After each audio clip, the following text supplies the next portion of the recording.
नमस्कार, मैं क्रांति संभव, आप देख रहे हैं टीवी इंडिया। स्वागत है आप सभी का रफ्तार का एक और नए एपिसोड में, जहां हम पहुंचे हुए हैं BIC ग्रेटर नोएडा में, जो फॉर्मूला 1 ट्रैक है। और एक बार फिर से यहां पर आने का मकसद दरअसल वही है जिसका जिक्र हम पिछली बार कर रहे थे। हम सबको याद है, हम सब जानते हैं कि हिंदुस्तान में जो बाइकिंग का कल्चर है बढ़ रहा है, लेकिन एक खास राइडिंग का जो स्टाइल है या स्टैंडर्ड है उसे बेहतर करने की कोशिश में सभी लगे हुए हैं। आम जो बाइकिंग एंथुसियास्ट हैं वो सभी अपने स्किल को बेहतर करना चाहते हैं। और खासकर नॉर्थ इंडिया की अगर बात करें तो यहाँ पर सड़कें आमतौर पर सीधी ज़्यादा हैं। तो यहाँ पर अगर हम रेस ट्रैक पर राइडिंग की बात करें तो वो वाला स्किल ऐसा है जिसे बहुत सारे यंगस्टर्स रोज़मर्रा की राइड में पकड़ नहीं पाते। और वही सब सिखाने के लिए राइडिंग स्कूलों की अब पहले से कहीं ज़्यादा ज़रूरत है। तो आज BIC पर एक ऐसे ही राइडिंग स्कूल के आयोजन में हम पहुँचे हुए हैं। देखते हैं वहाँ से क्या कुछ टिप्स हम दे सकते हैं आपको, आप ले सकते हैं, और हम सबकी राइडिंग कैसे बेहतर हो सकती है।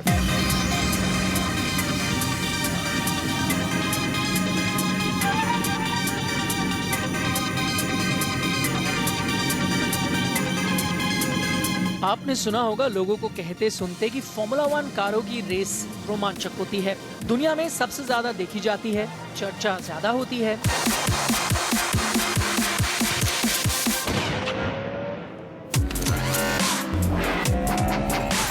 भारत की ही बात करें तो यहाँ फॉर्मूला 1 रेसों को लेकर कितना उत्साह था। लेकिन आपने ये भी सुना होगा कि जैसा रोमांच MotoGP की रेसों में देखा जाता है, महसूस किया जाता है, वो अलग होता है। टेढ़ी होकर कॉर्नर पर से लगभग जमीन से चिपकते हुए दमदार बाइक्स भागती हैं, तो फिर जो रोमांच राइडर महसूस करता है लगभग वही रोमांच देखने वाला भी करता है। और तेज रफ्तार राइडिंग, सटीक कंट्रोल और बेखौफ कॉर्नरिंग का नजारा केवल नजारा नहीं रह जाता है। आम बाइक प्रेमी भी वैसा ही कुछ करना चाहते हैं, लेकिन ये सपना हाल तक असुरक्षित और मुश्किल रहा है। लेकिन अब देश में ऐसे राइडिंग स्कूलों का आयोजन हो रहा है जो रेस ट्रैक पर बाइक प्रेमियों को तेज सुपर बाइक्स को भगाना सिखाते हैं।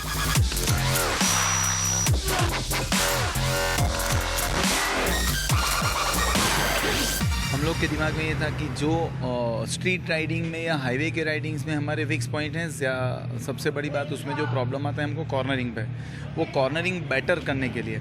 और आज 2 सेशंस में ही हमें ये फील हो रहा है कि हमारा कॉर्नरिंग बेटर हो गया। ये मेरा फर्स्ट टाइम है, बट हम लोग साथ में हम लोग ही बाइकिंग करते हैं। इनके साथ ही हम लोग ने बाइकिंग शुरू किया था 2 साल पहले। सो इनसे ही इंस्पिरेशन लेके, सबसे इंस्पिरेशन लेके हम लोग इधर साथ में as a group car drive करके यहाँ पे आए। और this is the first experience, but I don't think so this will be the last one though. Bharat में पैसा बड़ा है, लोगों में खरीदने की ताकत बड़ी है। मोटरसाइकिलों की बात करें तो एक से एक दमदार सुपर बाइक्स का विकल्प भी लोगों के सामने है। 150-200 bhp वाली बाइक्स जो पलक झपकते ही 200 की स्पीड पकड़ लेती हैं। और ये मोटरसाइकिलें चलती हैं हिंदुस्तानी सड़कों पर, जो दुनिया में सबसे ज्यादा जानलेवा है। ऐसे में केवल ट्रैक रेसिंग ही नहीं, आम राइडिंग में भी ऐसे स्कूल जरूरी हैं। आम लोग सोचते हैं शायद तेज चलाना सीखना चाहते हैं वो, लेकिन वो सबसे आसान है। हम लोग यहाँ सिखाते हैं कि आपको बॉडी की पोजीशनिंग क्या होनी चाहिए बाइक पे, ब्रेकिंग किस टाइम पे होनी चाहिए, कैसे होनी चाहिए, और लाइंस कैसे देखनी। बिकॉज चाहे हम सड़क पे चलाएं चाहे हम ट्रैक पे चलाएं, वो राइडिंग कल्चर और राइडिंग टेक्नोलॉजी और राइडिंग फार्मूला सब सेम ही है। बाइक की टेक्नोलॉजी, राइडिंग कल्चर हमारा, और जो फार्मूला वो हमें इम्प्लीमेंट करना है। तो वही 1, 2, 3 स्टेप्स होते हैं कि हमने कहाँ अपना टर्निंग पॉइंट लेना है, किस एपेक्स को हिट करना है और कहाँ से एग्जिट लेना है। अगर वो हमें समझ जाए और हर राइडर, चाहे वो सड़क पे चलाने वाला समझ जाए, तो मेरे ख्याल से एक्सीडेंट्स कम हो। तो अभी तक भारत में जो नामी रेसिंग स्कूल रहे हैं उनमें से एक है California superbike school, apex riding academy, और उसी लिस्ट में एक नया नाम जुड़ रहा है, Rajni academy for competitive racing का।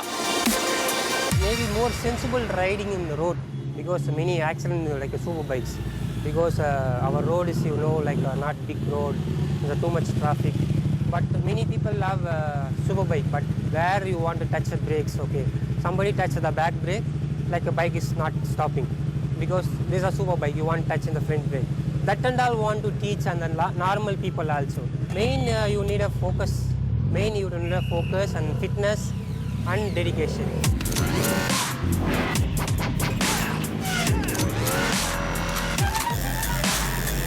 तो इस राइडिंग एकेडमी के लिए जो राइडर्स इकट्ठा हुए थे वो हर लेवल के थे, जैसे पहली बार राइड करने वाले राइडर्स थे, Cornering was the main thing. The second thing was braking, entering, short braking, throttle response and all that. जो हाईवे राइडिंग या सिटी राइड में नहीं पता चलता है, वो यहाँ पे ट्रेनर्स के साथ रह के ट्रेन करते हुए सीखने में ज़्यादा यानी पता चलता है। और ऐसे राइडर्स भी जिनके बारे में जितना जानते गए और चौंकते गए। FZ1000cc. It has been 14 years. My hubby brought me into this. And he taught me how to ride after marriage. Generally, पहले देखते हैं कि फर्स्ट अटायर से तो पता नहीं चलता because it's all covered up. The moment they know कि लड़की है, they get the stare, then they look back, and then the cameras, it comes up. They start recording कि हाँ, this is a female riding. It feels better. It gives a boost up की life. Actually क्या है, जब शादी के बाद इनका मन किया कि मोटरसाइकिल चलाऊं, तो फिर मोटरसाइकिल ने पहले तो इनको स्कूटी खरीद के दे दिया। तो उसके बाद उन्होंने हीरो होंडा चलाना शुरू कर दिया। हीरो होंडा चलाने के बाद उसके बाद इनका दिमाग में आया कि नहीं, आई वांट 600 सीसी। तो मैंने कहा 600 सीसी तो मत चलाओ, 250 सीसी चलाओ। फिर नहीं, इन्होंने जाकर दुकान में बैठ गए और वहाँ शॉप में कहते हैं कि ना, वहीं पर इससे फ़ोन कर रहे हैं कि आई वांट दिस गाड़ी। फिर मुझे जाके वो गाड़ी खरीदना पड़ा। ऐसा तो नहीं कि शादी की सालगिरह पर कोई जेवर ना बोल के आपको कहती होंगी कि एक निंजा दिला दी? हाँ, यही कहती है। उनको कहती है मुझे वो सब पसंद नहीं है, आई वांट गाड़ी ओनली, और कुछ नहीं चाहिए। हेलमेट दिला दो, सूट दिला दो और मोटरसाइकिल। धनतेरस पर एक नया एग्जॉस्ट लगवा दो। हाँ, बस यही आपने एकदम सही सवाल किया, इसी का यही आंसर है।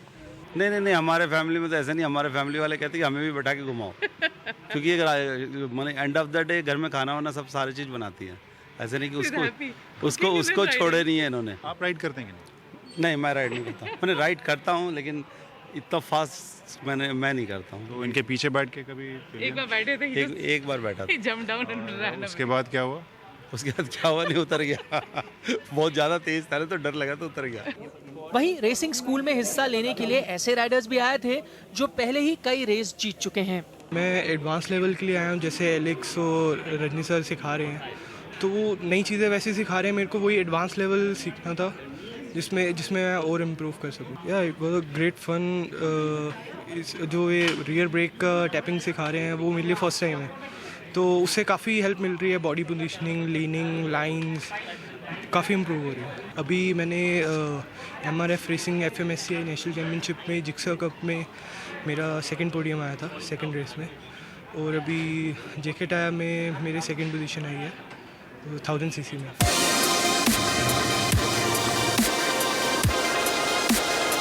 तो आखिर ऐसी किसी ट्रेनिंग के लिए करना क्या होता है, पता कैसे चलता है?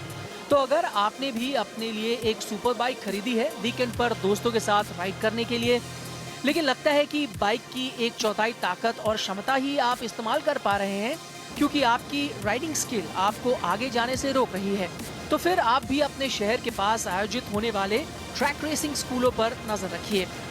ऐसे रेसिंग स्कूलों के बारे में कुछ और बता दें आपको।